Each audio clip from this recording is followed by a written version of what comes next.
Paz, irmãos. Amém. Vocês têm como acender a luz aqui, Guilherme, para eu enxergar? Tem jeito? Não, fala aqui em cima. Está desativada? Então tá. Eu tenho dificuldade para ler aqui no escuro. Queridos, Mateus 5,13. Só um versículo que nós vamos ler. Mateus capítulo 5, versículo 13. Está projetado aqui, né? A palavra diz assim: vós sois o sal da terra, e se o sal for insípido, com que se há de salgar? Para nada mais presta, senão para se lançar fora e ser pisado pelos homens. Amém? Podem-vos assentar, queridos? Só antes de eu começar aqui a compartilhar com vocês, eu queria que você fechasse seus olhos e só pedisse para Deus falar com você. Você pode fazer isso? Pode falar: Deus, fala comigo. Fala: Deus, eu abro o meu coração. Fala isso para o Senhor: eu abro o meu coração para ouvir a tua palavra. Amém. Amém, queridos? Vós sois o sal da terra. Aqui quem disse isso foi o próprio Jesus, nosso Senhor.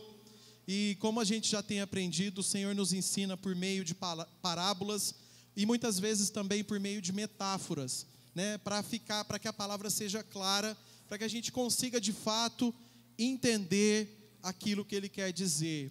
Eu queria ter trago um saleiro e acabei me esquecendo, que aí eu queria ilustrar algumas coisas, mas a gente vai tentar ilustrar aqui sem o saleiro. Queridos, eu quero falar sobre o sal, né? Aqui em Mateus 5,13, Jesus ele fala que nós somos o sal da terra. E o que isso quer dizer? O que é ser sal da terra? Então, eu listei alguns pontos sobre o sal. O que é o sal? Primeiro ponto: o sal ele é tempero e ele serve para dar sabor, né? A gente sabe que o sal ele é usado na culinária e nós colocamos sal em praticamente todos os alimentos salgados. Inclusive nos alimentos doces também. O sal ele vai em alimentos doces, não é verdade? Ele serve para balancear o doce, ou seja, para não ficar muito forte, e também para refinar algumas receitas. Olha que interessante. Então você está comendo um pedaço de torta, mas mal sabe você que ali tem sal, tá? Então o sal ele é imprescindível na nossa alimentação. Alguma mulher aqui, especial as mulheres, já foi fazer um arroz e esqueceu de botar sal? Como é que ficou a hora que você experimentou?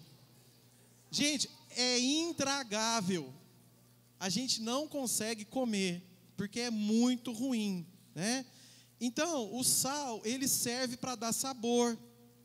Quando Jesus disse que somos o sal da terra, Ele quis dizer que nós somos aqueles que trazemos sabor para a vida das pessoas. Nós temos que ter a palavra em nossas bocas e proclamá-la para as pessoas. Então, como que você traz sabor para a vida das pessoas? Obedecendo e vivendo a palavra. A sua forma de viver faz toda a diferença. É quando você não abraça os valores da sociedade. É quando você não ama as coisas que são do mundo. Deus quer que nós vivamos a palavra dEle. E se nós tivermos comunhão com o Senhor, nós teremos a direção do Espírito Santo e seremos capazes de fazer a vida das pessoas ter sabor. Em João 10,10, Jesus nos ensinou, né, que Ele veio para nos dar... Olha que chique as luzes aqui. Para nos dar vida e vida em abundância. Então, se você não vive, a Ana Paula deu testemunho. Eu já fui no Moriá algumas vezes, Ana Paula. E quando eu fui a primeira vez, eu falei: a igreja inteira tem que vir nesse lugar. Isso há muito tempo atrás. E na época nada deu certo. Não era a época, não era o tempo. Mas eu tinha isso no meu coração: vou levar minha família. E quando Deus abrir a porta, a igreja inteira vai no Moriá para ser liberta, para ser restaurada, porque Deus tem uma vida mais que abundante para nós. A gente está em um sistema tão aprisionado. Por isso, quando a gente vai lá, a gente fala, não sabia que tinha tudo isso. Eu achava que eu vivia o verdadeiro evangelho, mas parece que eu não experimentei nada ainda. E eu quero falar, quem não foi no Moriá ainda, você não sabe o que está te esperando. É muito maravilhoso. Vamos passar vontade nesse povo, né, Cris?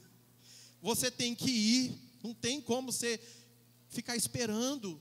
Por quê? Porque Deus derrama muito e Deus quer nos sarar, queridos. Sabe, eu, pastor Ela, a gente vai em janeiro de novo, a gente não vai no Moriá não, a gente vai no Renovo. A gente está profetizando uma semana, por quê? Porque eu creio que Deus tem o melhor para a minha vida, eu vou investir nisso. Você tem que investir na sua vida. Nosso problema é que a gente não investe no que é importante. A Cris falou isso a semana passada. A gente paga 10 mil para ir para Natal, 3 mil para ir para Caldas Novas, mas não paga 870 para ter restauração da nossa alma. E aí a vida está terrível, né? Vem, você está dentro da igreja, você está com síndrome do pânico, você está com um monte de problema. Por quê? Porque você precisa se posicionar, e vocês vão entender o que é o sal. Está tudo a ver com o que eu estou falando, tá? Trazemos sabor, nós como sal da terra, nós trazemos sabor para a vida das pessoas, com o tempero da palavra que liberta.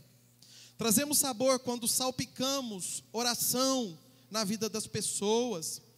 Trazemos sabor quando abraçamos alguém e mostramos que há esperança. Nós trazemos sabor quando estendemos a mão e alimentamos o faminto. Isso é ser o sal da terra. Você sabia que o sal, ele não serve para si mesmo? Você já chegou para jantar em alguma casa, ou mesmo você foi fazer o jantar, e você colocou lá um prato de uma salada de tomates, né, uma carne, e aí tinha lá uma tigela cheia de sal? Isso não vai acontecer, por quê? Porque o sal, ele não serve para si mesmo, né? A pessoa vai lá, que delícia, tem um prato de sal aqui para eu comer. Assim como o sal não serve para si mesmo, você também não serve a si mesmo. Você só tem valor se você temperar a vida das pessoas. Entende? É o mesmo saleiro. Se o sal ficar dentro do saleiro, ele vai ter serventia? Não, ele vai ficar lá inútil. Mas ele tem valor quando você usa ele. Você tem valor quando você é usado por Deus. Se você estiver aí no seu saleirinho quietinho, meu irmão, você vai ver o tanto que isso é sério. Seu efeito só acontecerá quando você se misturar com as pessoas. É assim que é a propriedade do sal, ele se mistura, né, com os alimentos, e aí dá sabor.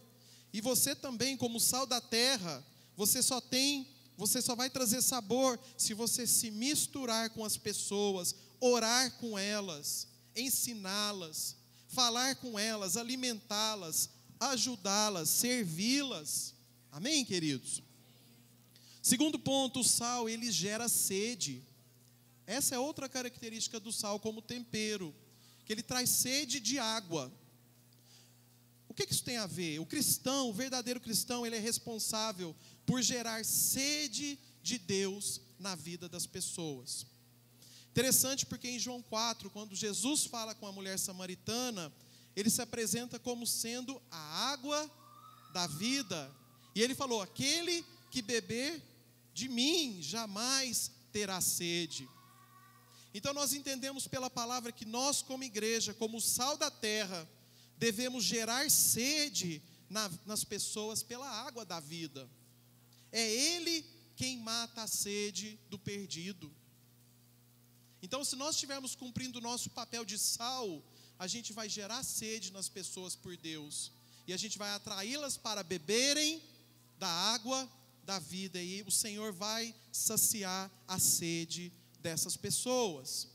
Você foi chamado para estimular as pessoas a buscarem a Deus, a irem na célula, a participarem das casas de paz, a irem no Atletas de Cristo, a se envolverem no Ministério Compaixão, de intercessão, a lerem mais a Bíblia, a orarem mais, enfim, a buscarem a glória do Senhor.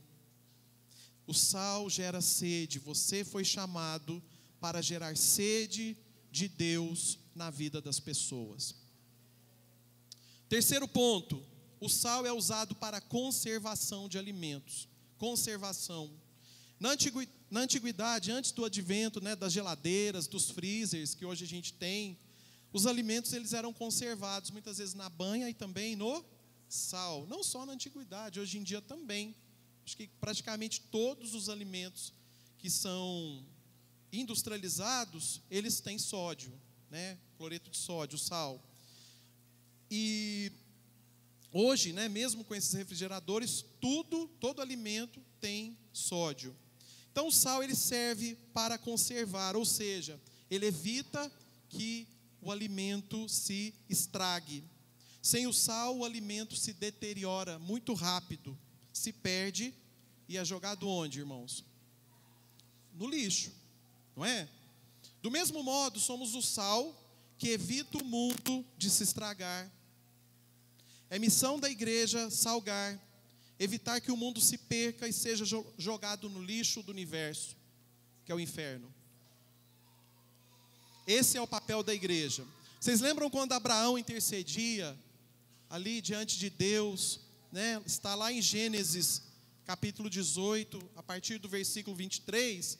E aí, Abraão, ele chega diante de Deus e fala assim: Senhor, tu destruirás também o justo com o ímpio? Se porventura houver 50 justos na cidade, destruí-los-á também, e não pouparás o lugar por causa dos 50 justos que estão dentro dela? Longe de ti que faças tal coisa, que mates o justo com o ímpio, que o justo seja como o ímpio, longe de ti seja. Não faria justiça o juiz de toda a terra? Então disse o Senhor: se eu em Sodoma achar 50 justos dentro da cidade, pouparei todo lugar por amor deles. E aí ali o diálogo vai seguindo, Abraão vai perguntando: se tiver só 40 e 30,